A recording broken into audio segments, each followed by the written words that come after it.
Ici, corriger l'exercice 45 de votre livre sur les tangentes et les nombres dérivés.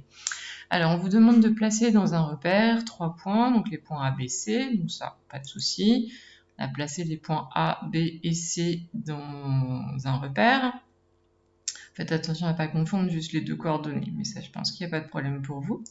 Ensuite, on vous dit que f est dérivable en moins 2, donc ça veut dire que f' de moins 2 existe. On vous dit d'ailleurs que f' de moins 2 vaut moins 3. Alors ça veut dire quoi ça? f' de moins 2 égale moins 3.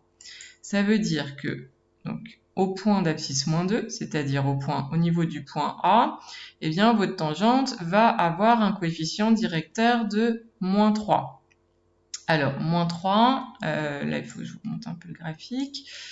Donc ça veut dire que votre tangente au niveau de A, eh bien, il va falloir qu'on fasse nos déplacements. Moins 3, c'est moins 3 sur 1. Donc on descend de 3, on avance de 1, on arrive ici.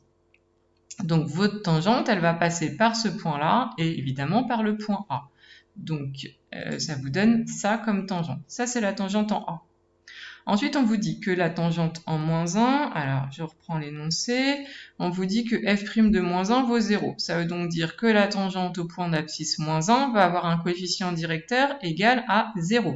C'est-à-dire que ça va être une droite qui va être parallèle à l'axe des abscisses au niveau du point d'abscisse moins 1. Donc si vous prenez le point d'abscisse moins 1, c'est notre point B, eh bien on sait que la tangente, elle va être parallèle à l'axe des abscisses. Donc comme ça. Donc ça vous donne votre tangente au niveau du point B. Et ensuite, dernière information qu'on vous donne dans le texte, on vous dit que f' de 0 vaut 2. Donc ça veut dire que la tangente au point d'abscisse 0 a un coefficient directeur égal à 2. Toujours la même manipulation, 2 c'est 2 sur 1. Donc la tangente en 0, donc c'est le point C, donc au niveau du point C, cette tangente, elle va avoir un coefficient directeur égal à 2 sur 1, donc on fait nos déplacements à partir de C, on monte de 2, on se déplace de 1, on arrive ici. Donc notre tangente, ça va être cette droite-là.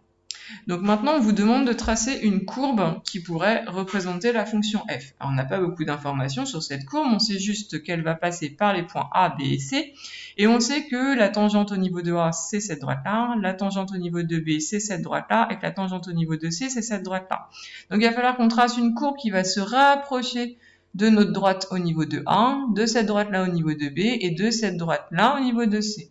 Donc on peut esquisser une courbe qui va ressembler, alors je vais essayer de le faire avec vous, ça va ressembler un petit peu à, on peut par exemple faire ça, je dis bien par exemple, hop, alors c'est pas très précis, hein,